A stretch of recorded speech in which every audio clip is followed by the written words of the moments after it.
Vas-y. Witchcraft Take One.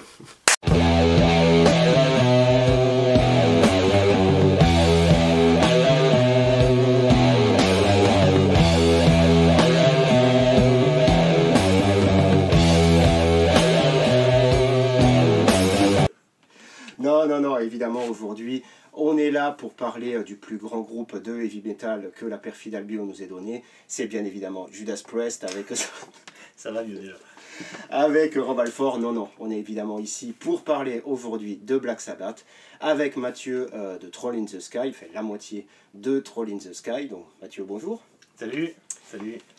Donc si vous cherchez un jour un truc sur Black Sabbath, ne tapez pas sur Google, posez-lui la question d'abord, ça va beaucoup plus vite. Donc la littérature de Black Sabbath, elle est extrêmement fournie, elle est extrêmement nombreuse, donc c'est difficile de faire véritablement un tour d'horizon de tout ce qui a été écrit sur eux, d'autant plus que tu lis aussi en anglais, mais déjà en français quand même, il y a quand même pas mal de bouquins.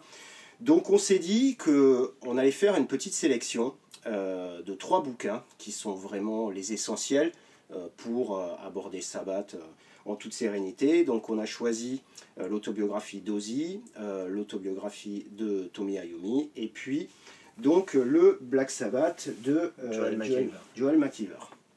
Donc avant toute chose, parle-nous un peu de Sabbath, qui est ton groupe préféré, l'objet de toutes tes obsessions et de toutes tes convoitises. Moi j'aime bien. Ouais, t'aimes bien. J'aime bien Black Sabbath.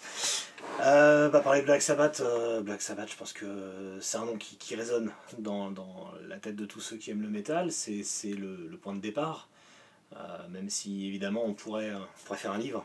Spoiler, c'est ce que j'essaye de faire, sur comment le heavy metal est né, mais le groupe qui va synthétiser tout ça, qui va choper un peu l'air du temps et donner le là, ou plutôt le mi, je sais pas, mais voilà, c'est Black Sabbath, avec son premier album, donc le 13 février 1970, et à partir de cette date et pendant de nombreuses décennies, 5 pour être exact, le groupe a traversé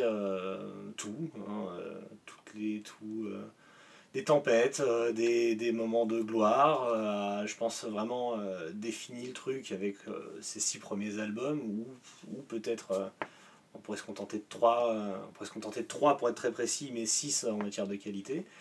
Après il y a eu des changements de line-up dans tous les sens, Iommi étant donc le seul membre qui a participé à toutes les batailles, qui est finalement celui qui incarne Black Sabbath, qui est le leader. Et puis voilà, et puis il y a eu en gros la grâce, la disgrâce, puis le retour en grâce, avec donc le dernier album en date sorti en 2013 qui s'appelle 13, donc 13. Et voilà, donc c'est un groupe qui a marqué, je pense, le métal d'une grande empreinte. Ça c'est une évidence, c'est pas que le fan qui va parler, et qui d'un point de vue personnel, oui, m'obsède énormément parce que c'est un groupe qui a une légende, comme beaucoup, mais comme tous les grands groupes, il y a une légende à disséquer, le vrai du faux, l'important du moins important, et puis plein d'albums iconiques. C'est ça, c'est parce que Black Sabbath, il n'y a pas que la musique évidemment, le son, toutes les légendes en fait qui accompagnent, on va parler de les doigts de Tommy Iommi, la folie d'Ozzy, etc., Sharon, il y a des éléments, on va dire, de base qui sont connus par tous les métalleux, mais il y a quand même effectivement une histoire derrière ce groupe et derrière ses membres qui peut à certains moments faire résonance le music business par exemple, comment Ozzy dans sa carrière solo ça a pu se passer. Je pense qu'on en reparlera plus tard, mais il n'y a pas eu que des coups toujours très très glorieux. Des fois c'était en dessous de la ceinture. Voilà, c'était des fois en dessous de la ceinture. Et puis dans les bouquins dont on va parler, il y a beaucoup de moments qui m'ont quand même particulièrement touché. Alors l'autobiographie, si on commence par le premier dont on avait parlé, donc c'est l'autobiographie d'Ozzy Osbourne, donc le premier chanteur de Black Sabbath, donc qui est une autobiographie qui est très célèbre, que tout le monde devrait avoir lu, tout métalleux qui aime le métal devrait lire cette autobiographie, parce que c'est l'histoire d'un des chanteurs les plus iconiques du métal, parce que c'est extrêmement drôle, et parce qu'il y a aussi des moments, je trouve, assez touchants dans un petit peu la déchéance de l'homme, et puis ce parcours de ce formidable loser, en fait, qui de base avait vraiment rien pour réussir. Vraiment rien.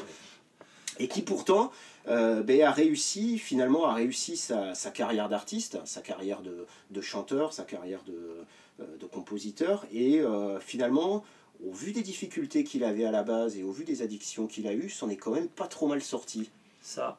Et on pourrait dire que c'est un survivant, quoi. Mais clairement, oui, de la trempe de Lemmy, bon, qui depuis nous a quittés, mais c'est clairement un mec qui aurait dû mourir une bonne centaine de fois, au moins, quoi. Il n'y a aucune logique au fait qu'ils soient en vie, c'est clair. Ouais, Ozzy, c'est... Alors, tu t'as dit le mot très drôle, et des 3 livres qu'on va présenter, c'est vrai que celui-là, ça va être la qualité qu'on peut mettre en avant. C'est un livre qui est très drôle, parce qu'il est...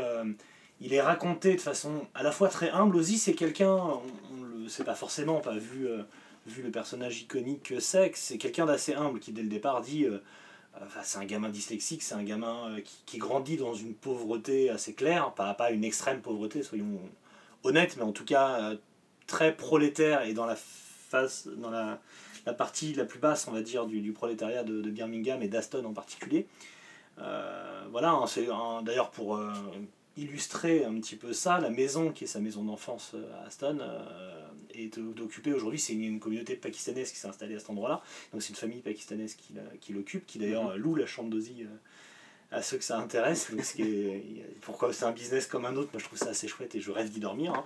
Mais du coup ça montre le quartier dans lequel il était, reste aujourd'hui un des quartiers les plus pauvres du coin de la région de Birmingham, c'est pas tout à fait, Birmingham c'est à côté. Et voilà, la plupart des blancs de l'époque sont partis, et c'est des populations immigrées qui ont repris majoritairement les maisons du coin. Et ça reste encore aujourd'hui un coin assez défavorisé. Et c'est donc dans ce contexte qu'il a grandi. Et c'est un enfant dyslexique, c'est un enfant qui, face à toutes ces difficultés et à la violence sociale et sociétale de ce coin, répondait beaucoup par la violence. Et c'est un gamin qui était en errance, qui est devenu un jeune adulte sans réelle perspective, à part sa passion pour la musique, mais pour laquelle il n'exprimait aucune qualité, donc de composition, il ne savait pas jouer d'un instrument, il ne savait pas écrire de paroles, enfin, il avait donc très peu de choses pour réussir, si ce n'est son envie d'être une rockstar. Il y a une phase assez passionnante où il raconte qu'il portait un robinet autour du cou avec un haut de pyjama ouvert, parce que c'est ce qu'il avait de plus proche, avec le peu de moyens qu'il avait, un truc qu'il faisait passer pour une rockstar, d'avoir un truc un peu à part, alors que ça te fait globalement passer pour un clochard, mais voilà. Et c'était ce gars-là qui a eu une chance phénoménale, c'est d'avoir un père qui lui a acheté une petite sono, donc un micro et un petit ampli pour le mettre dessus, ce qui lui a permis, notamment, pour la faire court, de poster une annonce. Ozzy Zig looking for gig owns his own PA, c'est pas facile à dire. Voilà, donc qui possède son propre système son, et il a été embauché pour ça dans Sabbath. Simplement parce que tout le monde, personne n'avait de thune, et que lui avait un micro. Voilà.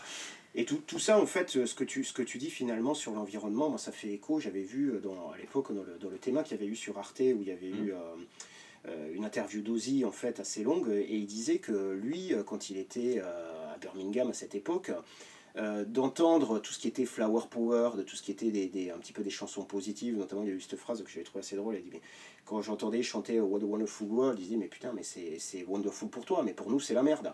Et donc il avait l'environnement qui a fortement participé à cette espèce certainement de frustration et de colère qui a amené lui et les autres aussi, mais à créer finalement une musique aussi sombre qui reflétait en quelque sorte ce qu'ils avaient, l'environnement qu'il y avait autour d'eux, et finalement tous les sentiments négatifs qu'ils avaient envie d'exprimer.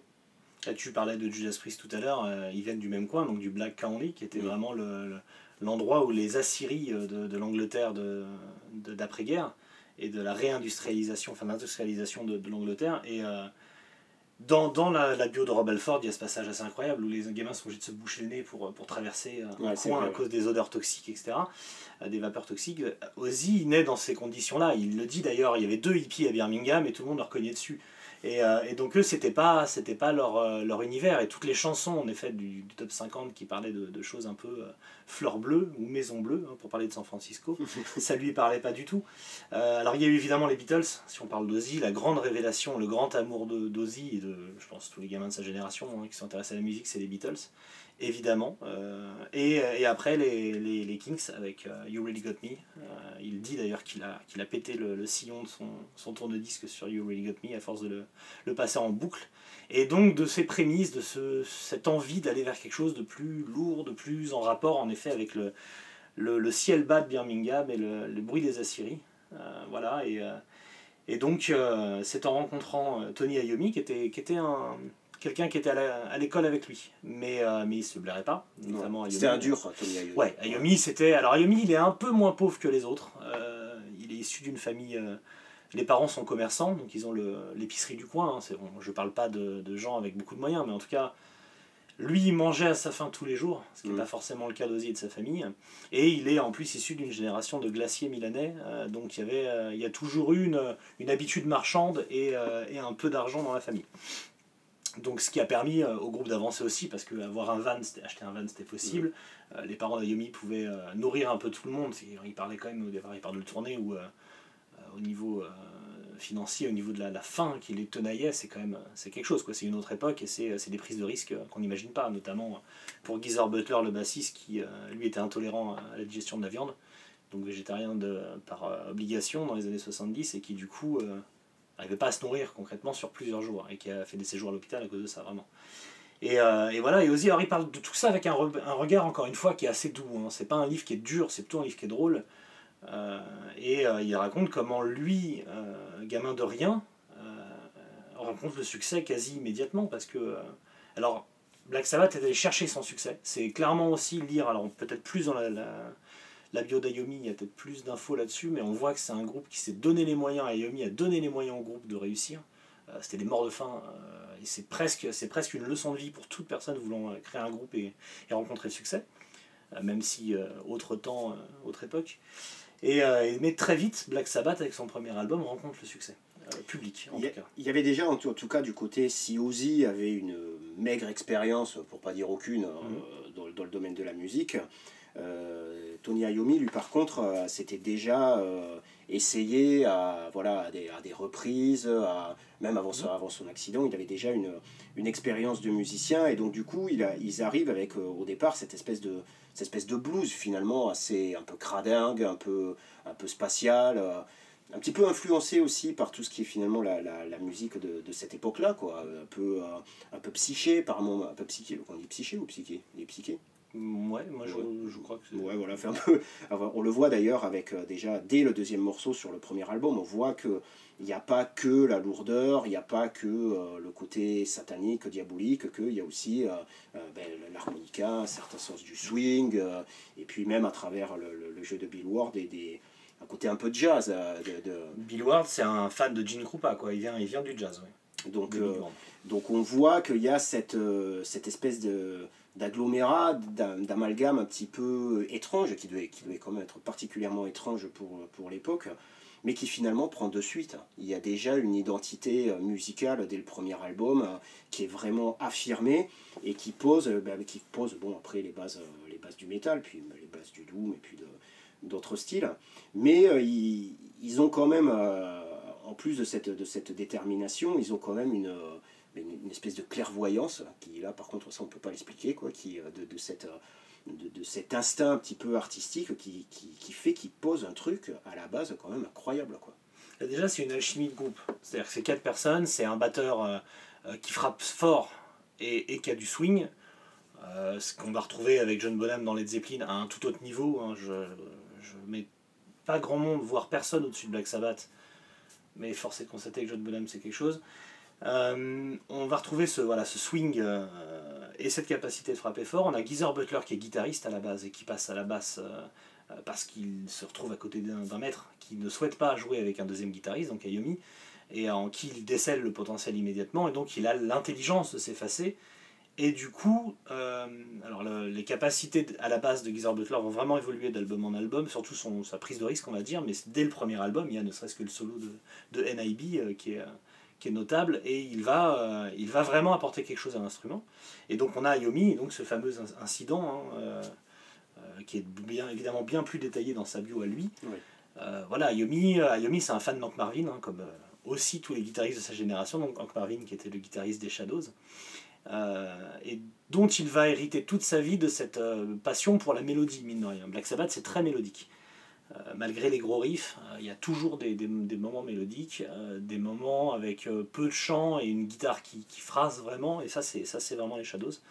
Et Iommi, dès le départ, est une petite sensation. C'est un guitariste qui est reconnu, en tout cas dans le coin, et il rejoint notamment un groupe qui s'appelle les Rocking Chevrolets, qui va faire comme les Beatles, qui doit faire comme les Beatles, c'est-à-dire partir à Hambourg et aller au Star Club pendant quelques semaines.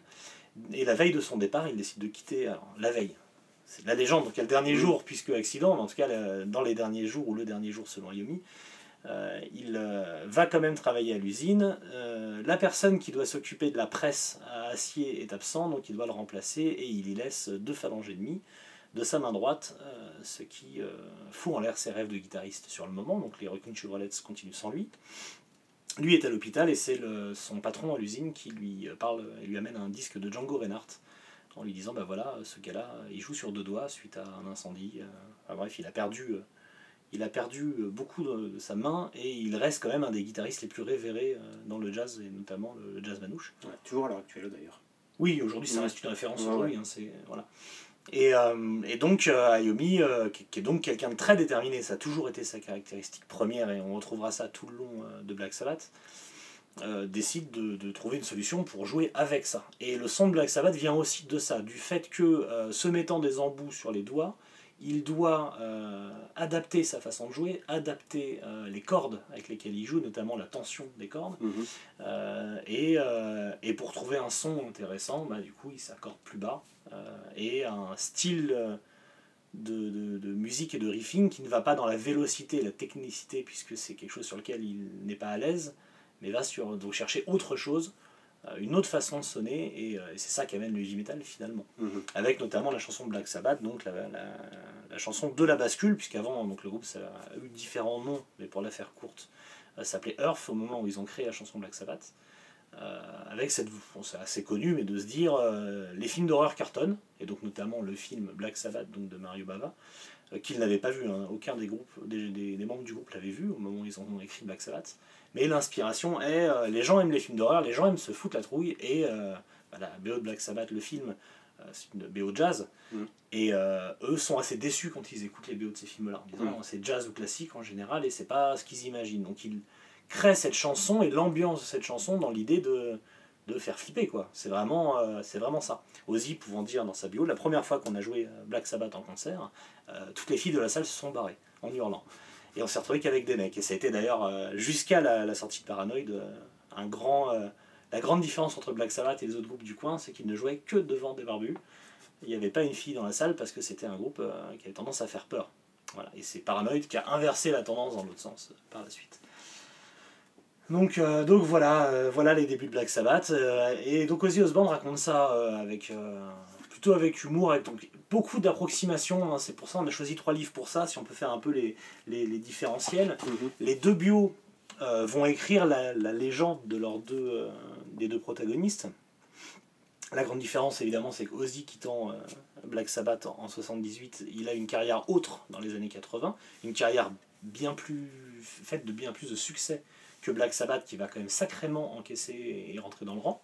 Et Iommi, donc lui, dans sa bio, va raconter l'histoire de Black Sabbath, et ce qui va être intéressant, c'est de voir les bas. Il y a des grands bas pour Iommi, là où Ozzy ne connaît quasiment pas de bas. Il est toujours au top, puisqu'il a su se réinventer, grâce notamment à sa femme, puisque la grande histoire de Black Sabbath, c'est un challenge de manager avec une complexité familiale assez passionnante. C'est-à-dire que le manager de Black Sabbath, Don Arden, donc pas le manager au bout d'un moment, c'est leur 3e manager, Don Arden, qui est une sorte de Peter Grant, hein, pour faire encore un parallèle avec les Zeppelin, donc un type assez mafieux avec des méthodes à la dure, un type qui a du sang, si c'était pas sur les mains, au moins sur les bottes, manage Black Sabbath un peu d'une main de maître, et sa fille, Sharon Arden, elle récupère Ozzy, vraiment récupère, parce que quand elle le récupère, il est... Oui, c'est le truc de la chambre d'hôtel. C'est ça.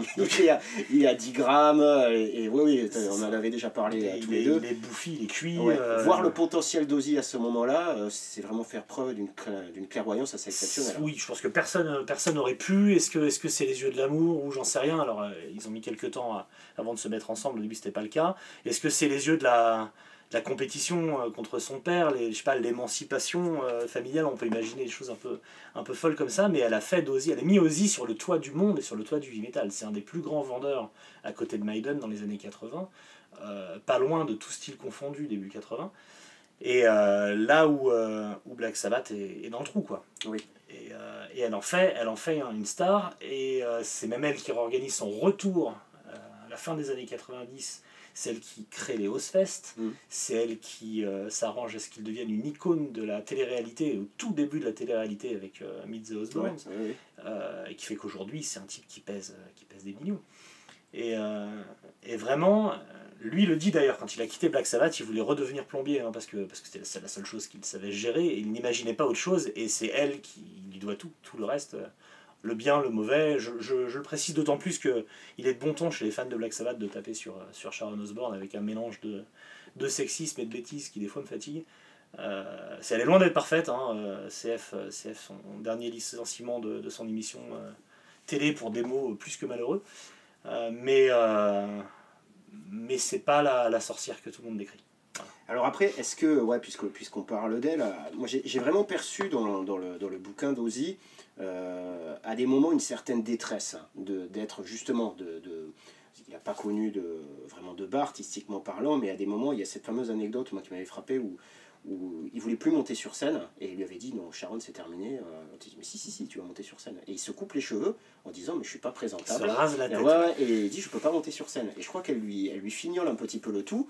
Elle lui trouve une perruque, elle lui colle sur la tête. Et il monte quand même sur scène. Et donc en fait il y a ce côté un petit peu où lui tu sens qu'à des moments il n'est pas totalement... Alors l'alcool, la drogue, voilà, certainement à des moments un côté aussi un petit peu dépressif, quand il a sa vie qui lui échappe aussi, fait quand il parle notamment de ses premiers enfants, de son premier mariage, de sa première liaison, la manière dont ça se termine, même dans le film qui lui est consacré, où il y a, je crois, son propre fils, Jack, qui lui demande, mais est-ce que tu es capable de me dire l'âge de tes... je sais plus quels sont les prénoms des autres enfants, mais il n'en est pas capable. Et tu vois que c'est terrible cette scène, parce qu'il a dit je vais me renseigner et puis je reviendrai vers toi. Et il y a un côté, c'est terrible, parce qu'on se dit à des moments, il subit un petit peu tout ça. C'était peut-être pas un gars qui était... Moi je lui reconnais vraiment du talent, parce qu'aussi on a tendance à dire Ozzy Osbourne il est mauvais, etc. etc. Moi oui, c'est absolument faux. C'est quelqu'un qui a su, qui a une voix, de toute façon déjà ça c'est...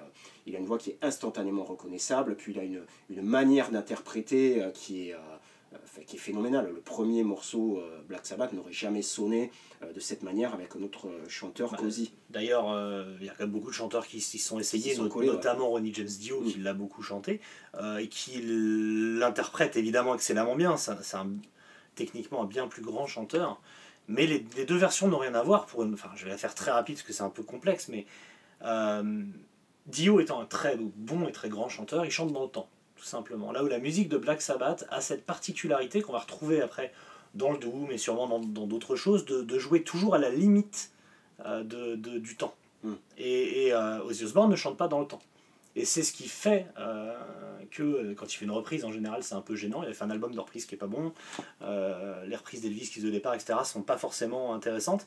Mais quand il chante dans Black Sabbath, et notamment le morceau Black Sabbath, sa façon d'être sur on the edge, là, sur la limite constamment, et d'être toujours à deux doigts de tomber avec cette interprétation un peu angoissante, enfin, ça rend la chose fascinante, et ça fonctionne avec le riff qui, pareil, c'est très très dur de faire sonner correctement une chanson de Black Sabbath. On peut très vite, vu que c'est des riffs très simples avec beaucoup d'aération, ça peut très vite être chiant. Il y a beaucoup de reprises qui sont catastrophiques à cause de ça, quoi. Et le groupe est capable, parce que derrière il y a une section rythmique qui a un groove assez phénoménal, et parce que Ozzy est justement sur cette limite. Et ça, c'est pas donné à tout le monde. Ouais, puis c'est vraiment, je me souviens qu'il y avait Vinnie Paul qui avait dit, donc le défunt fondateurs de Pantera, qui avait dit ils ont déjà un son qui n'appartient qu'à eux, ce son un peu crade et spatial, et la manière qu'ils ont d'amener leur rythmique, d'amener un petit peu leur pattern, essayer de les reproduire, en gros c'est pas possible, quoi, parce qu'il y a un truc, en fait, une espèce d'errance à des moments qui est extrêmement difficile à reproduire. Et donc ouais, pour revenir sur ce côté grand gamin, finalement, parce que tu sens que ouais, à des moments il est pas armé, parce que le sens des responsabilités, tu vois que clairement c'est pas son fort, et qu'il y a toujours cette espèce de... Il dit, lui d'ailleurs, moi je l'ai entendu dire déjà dans les interviews, je suis un clown, donc moi, mon intérêt c'est que les gens ils s'amusent, je suis pas là ni pour délivrer un message politique, ni pour lancer de grandes idées, ni pour, voilà, si un gamin a dit à sa mère, j'ai fait un bon concert, voilà, lui ça lui suffit. Et donc ce côté un peu entertainer, qui des fois aussi lui est reproché, on lui dit ouais, mais c'est un peu un bouffon, c'est un peu...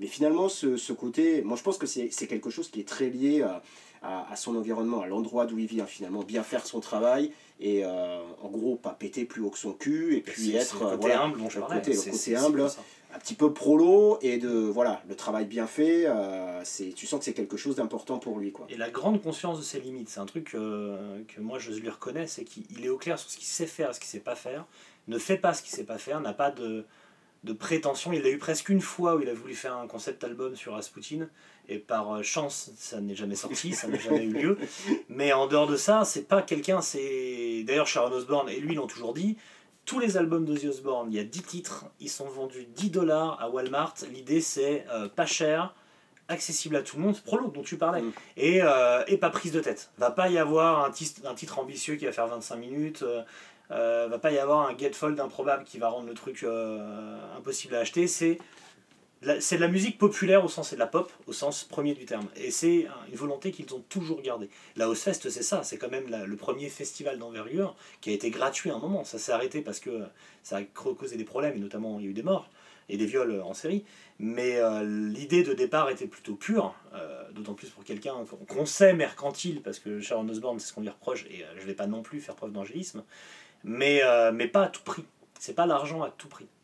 Et Ozzy est aussi là-dedans. Après, tu parlais de phase de dépression concernant Ozzy.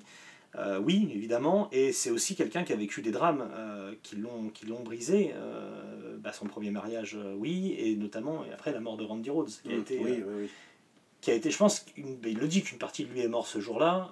Il y avait une relation filiale avec Randy Rhoads, et en effet, c'était le fils qu'il n'avait pas à l'époque d'ailleurs, mais voilà, parce qu'il n'avait qu'Amy à l'époque. Et il s'en est jamais totalement remis dans sa psyché, dans son rapport à ce qu'est le groupe.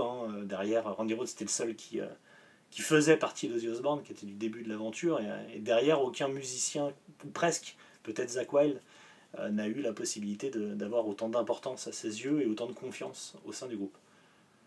Ouais, donc finalement, c'est tout ce qu'il a traversé, en fait, durant sa vie. Ça a finalement aussi impacté son œuvre aussi à certains moments, parce qu'on retrouve des traces de tout ça dans certains de ses lyrics, même le lien particulier qu'il entretient par rapport à sa famille que tu retrouves aussi à certains moments dans ses paroles. Ouais, comme tu dis, je pense que c'est vraiment il a ce côté populaire et pas du tout prétentieux, et je pense que ce qui fait que, notamment moi, à l'époque de la Ozzfest, j'étais j'écoutais du métal évidemment, puis j'achetais les magazines, etc.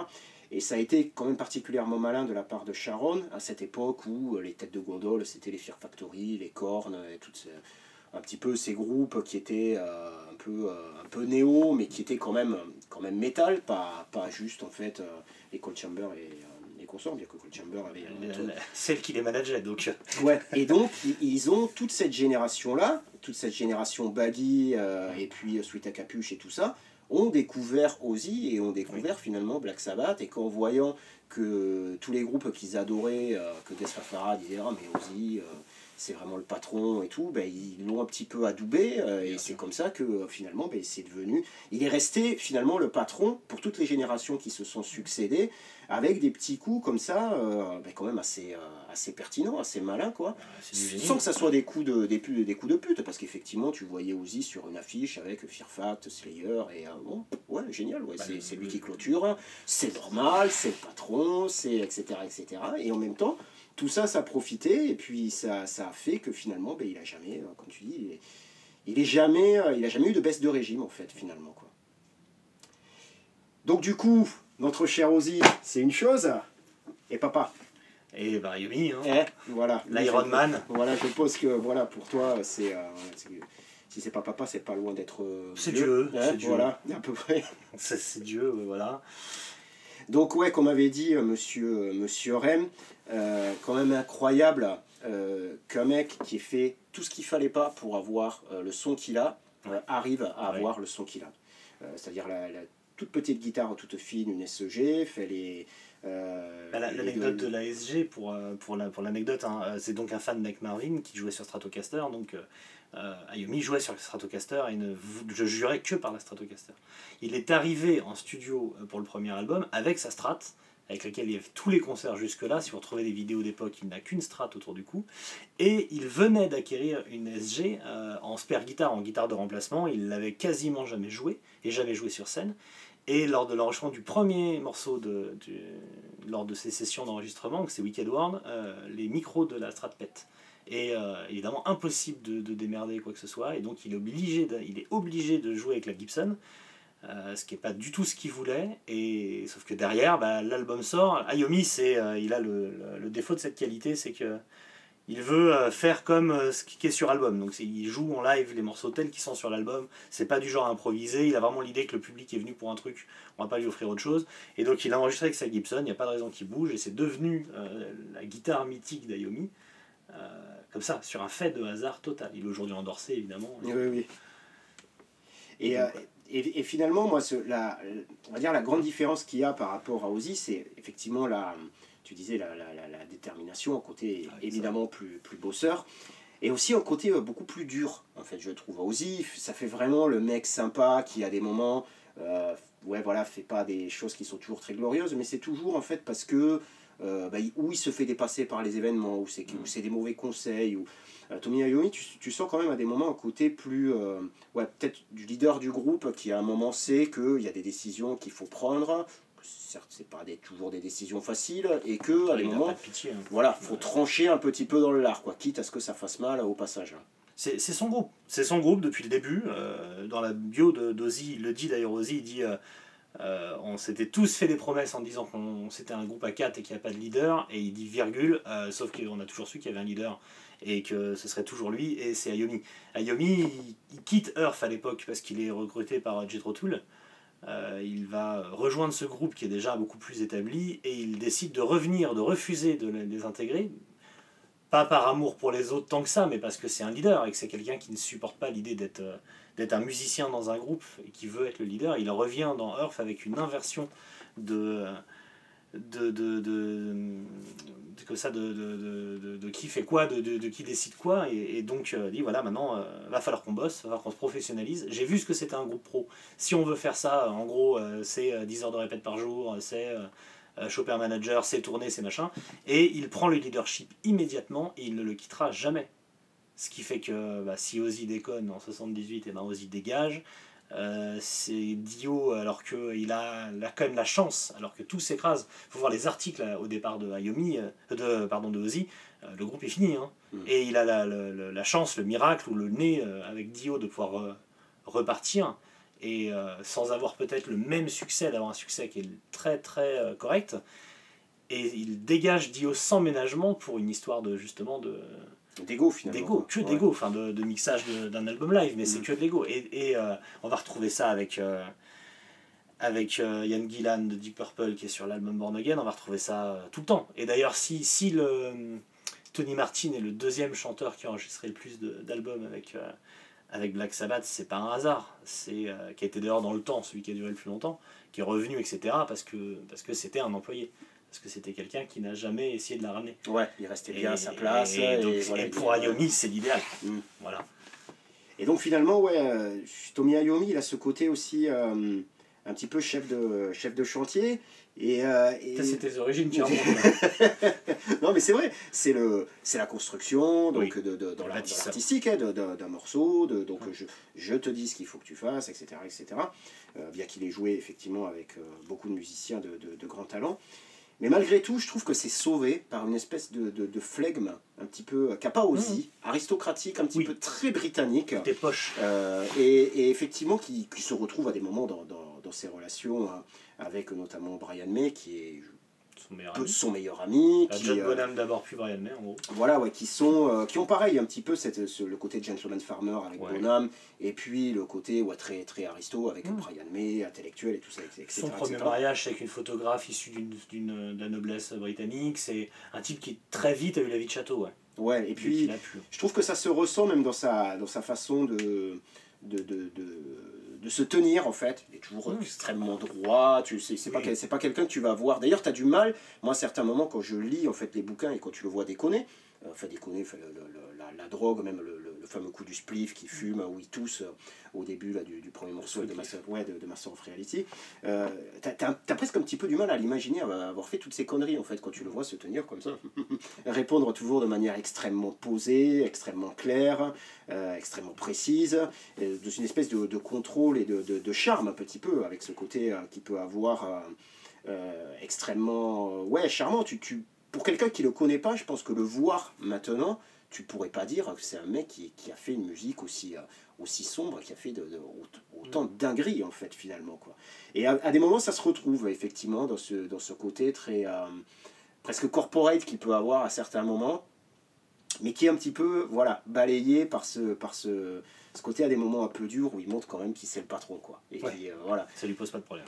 Mais je pense qu'il pourrait la ramener davantage. Enfin, on lit tous les deux des bouquins, il y a des mecs pour qui l'humilité c'est pas le fort, et qui la ramènent déjà beaucoup par rapport aux choses qu'ils ont fait, qui mériteraient peut-être pas autant d'outrecuidance.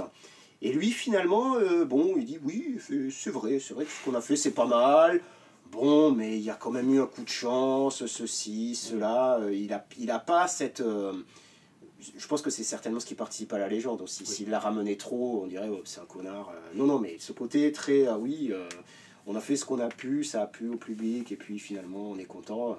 Il a distance des choses. Un peu. Voilà, Je pense pas qu'il soit humble. C'est pas quelqu'un qui se la pète, mais je dirais pas que c'est le mot humble. D'ailleurs, la différence aussi entre les deux biographies, c'est qu'il s'arrange beaucoup avec la vérité. Il y a beaucoup de dates, de faits qui sont ça s'est pas vraiment passé comme ça, mais c'est comme ça qu'il veut réécrire un peu l'histoire.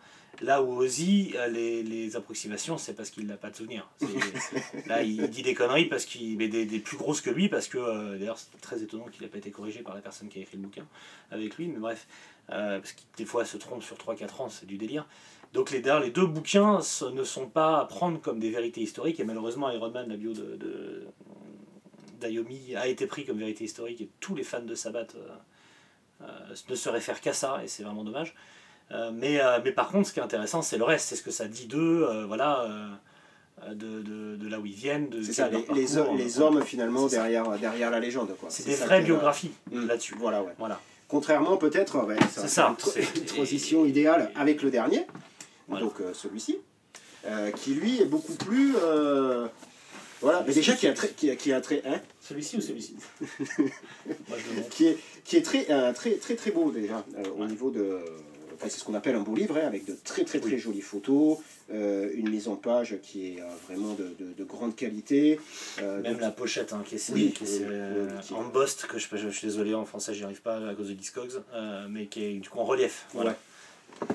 Et c'est vraiment, donc tu suis un petit peu, là, donc du coup de manière beaucoup plus carrée, l'histoire du groupe, avec beaucoup d'images qui sont de photos finalement, qui sont des photos à certains moments des archives personnelles, et puis des photos que j'ai pas... Alors moi je suis pas fan hardcore comme toi, mais il y a des photos que je connaissais pas, quoi, que j'avais jamais vues, quoi. Et là on retrouve effectivement une suite qui semble un petit peu plus... putain, cette photo elle paye quand même.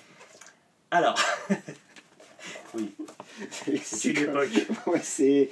Enfin, moi j'adore, hein, moi, je suis comprenne pas ça pour de la moquerie. Enfin, je suis ultra fan de ce type de... Putain, mais Alors, MacIver, pour expliquer un peu, c'est pas le premier livre qu'il écrit sur Sabbath, puisqu'il avait écrit Sabbath, Bloody Sabbath il y a peut-être 20 ans maintenant. Il fait un peu référence comme journaliste, je pourrais presque dire gonzo, parce qu'il a un style d'écriture à la base, et notamment dans Sabbath, Bloody Sabbath, un peu, on va dire, héritier de Lester Bangs. Héritier dans le sens se mettre en scène dans oui, finalement il parle voilà. Énormément d'eux et Lester Bangs pouvait parler à des moments que de lui dans certaines chroniques qu'il pouvait faire de certains disques mais bon, la différence qu'il pouvait y avoir avec certains qui essayent d'en faire maintenant, c'est qu'eux ils savaient écrire c'est ça, et la différence aussi c'est que Lester Bangs ne blairait pas Black Sabbath là où donc MacIver est fan et donc le Sabbath Bloody Sabbath est un livre gentiment hagiographique mais qui est quand même un peu carré. Par contre la sortie de ce livre là donc 68-2017 qui en gros clôture en 2017, il est sorti juste après le dernier concert donc en mars 2017 de Black Sabbath, la tournée The End, et donc c'est le livre qui est censé être définitif sur la carrière de Black Sabbath et c'est actuellement le plus précis, le plus clair, enfin je veux dire c'est la vraie porte d'entrée ou le vrai livre à lire si vous voulez avoir un panorama complet de la carrière de Black Sabbath. C'est donc moins drôle, il y a moins d'anecdotes, il n'y a pas d'anecdotes croustillantes ou très peu, mais les dates sont les bonnes, la chronologie est la bonne, enfin voilà, c'est ce qui s'approche le plus, parce qu'il y a des tonnes d'autres livres dont je vais en parler rapidement, qui sont pour la plupart assez intéressants, mais qui prennent comme référence la bio d'Ayomi pour la plupart, et qui du coup tombent dans tous les pièges que ce gentleman nous a tendu en réécrivant l'histoire gentiment. Là où MacIver s'est pas fait avoir. Voilà. Et en effet, il y a des photos, même moi j'ai découvert des photos que je connaissais pas, ce qui est pas une mince affaire dans le sens où Black Sabbath est un groupe qui a été énormément photographié, énormément documenté, et ce dès le début. Donc il existe beaucoup de documents sur le groupe, et à force de traîner sur tout ce qui existe pour avoir de l'actualité du groupe ou pas d'actualité, c'est vrai que j'en ai vu beaucoup, et là il y a quelques documents, je ne sais pas d'où il les a sortis, je pense que c'est en collaboration au moins avec le management, et puis il est ami personnel quand même au moins avec certains musiciens, et du coup je pense que c'est le livre voilà, le plus complet, et ce qui est intéressant, ce que tu disais en intro de me contacter pour avoir des infos sur Black Sabbath. Je sais pas s'il faut le faire, mais ce que je sais, c'est que pas mal l'ont fait, notamment sur les lectures. J'ai reçu beaucoup de messages de gens qui me demandaient quoi lire pour Black Sabbath, et je suis bien content de faire cette vidéo pour ça, parce que ça dépend ce qu'on cherche en fait. Ça dépend ce qu'on cherche sur le groupe. Quand il y a des tonnes de bouquins comme ça, et c'est très valable pour Iron Maiden et pour Judas Priest et pour voilà, ça dépend ce qu'on cherche sur le groupe. Si vous cherchez à vous bidonner avec des anecdotes plus grands que tout, moi aussi d'Ozzy Osbourne, foncez. C'est un livre, j'avais fait un petit, on en a pas mal parlé. Énormément de gens ont acheté le livre derrière ça, enfin énormément, beaucoup, pas mal. Et personne n'a été déçu, vraiment, c'est quelque chose, je pense que même quelqu'un qui ne s'intéresse pas à la musique du groupe s'y retrouvera. Ce qui sera le cas avec aucun des autres bouquins. Si tu n'aimes pas Black Sabbath, ça ne sert à rien. Celui-là, si, parce que c'est l'histoire d'un personnage. On va retrouver un style différent avec Confess de Rob Halford. Oui, ou avec La Fièvre de la Ligne Blanche de Kid Dexter. Il y en a quelques-uns comme ça. Il n'y en a pas des tonnes non plus. Tu vas retrouver peut-être 5 ou 6. C'est ça. Mais ça arrive, tu fais le lire à tes parents, ça fonctionne. Il n'y a pas de souci, ils ne s'ennuieront pas. Le livre d'Ayomi, il faut déjà plus s'intéresser au personnage. Et voilà. Le livre de MacIver, de John MacIver, est-ce qui sera le plus clair, le plus carré autour de la carrière de Black Sabbath. Voilà, et après il existe des tonnes d'autres documents. Est-ce que tu veux un peu ouais, qu'est-ce que si on avait peut-être deux que tu pourrais nous conseiller supplémentaires hein. Celui-là m'a pas mal fait de l'œil. Ouais. Le premier de MacIver, Sabbath Bloody Sabbath, c'est celui-là dont je parlais. Ouais. Voilà. Alors celui-là, donc c'est un livre écrit par un Français, Nicolas Mérien, qui est avant la sortie de celui du deuxième de MacIver, était à mon sens le plus complet. Le souci justement, c'est les petits pièges de date, etc. Mais c'est pas de son fait. Hein. Il potasse en regroupant toutes les infos qui viennent d'une même source erronée, qui est le Iron Man d'Ayomi, donc forcément il y a des petits plantages comme ça, mais il y a des infos assez précises, et ouais, il raconte bien aussi chronologiquement, voilà, moi je peux le conseiller aussi vraiment, ce bouquin-là. Voilà, après, quand on va dans le très précis, il y a ce que j'aime bien sur celui-là, qui parle en fait pas tant de Black Sabbath, mais ce qui est intéressant, c'est qu'il y a le moulin, le fameux moulin de la première pochette, donc Maple de Ham, sur la front cover, donc de Martin Popoff, Ça c'est en anglais ça. Parce ouais, que oui, pardon. L'autre c'est encore en Nicolas français. Merlien, c'est en français. Tout ce qu'on a présenté c'est en français. Donc celui-là aussi est en français. Voilà. Lui est en anglais. Celui-là est en anglais. Pardon, oui. Et en fait, il se pose la question justement de comment était inventé le heavy metal et il retrace des débuts, en fait, de la fin du blues, de l'électrification du blues, et avec un gros focus sur l'année 69 qui est un peu le tournant. Hein. Voilà, donc je trouve assez intéressant. Et après, bon, bah, lisez, de toute façon, lisez tout ce qu'il y a sur Sabbath. Il y a des magazines aussi sortis récemment, je sais pas si... Si vous êtes collectionneur de disques, il y a un record collector en anglais également, mais qui est trouvable à Gilbert Joseph pour les Parisiens, et qui est assez complet, et un peu le guide ultime également de Black Sabbath, qui est sorti en anglais, et qui sont assez référentiels dans les informations, le vrai du faux, tout ça. Ben, merci d'avoir fait le déplacement. Ben, je t'en prie. D'avoir bravé le froid et les intempéries. Je me suis enchapiné comme je l'imaginais, donc impeccable. Exactement. On vous dit à bientôt. Ciao, ciao.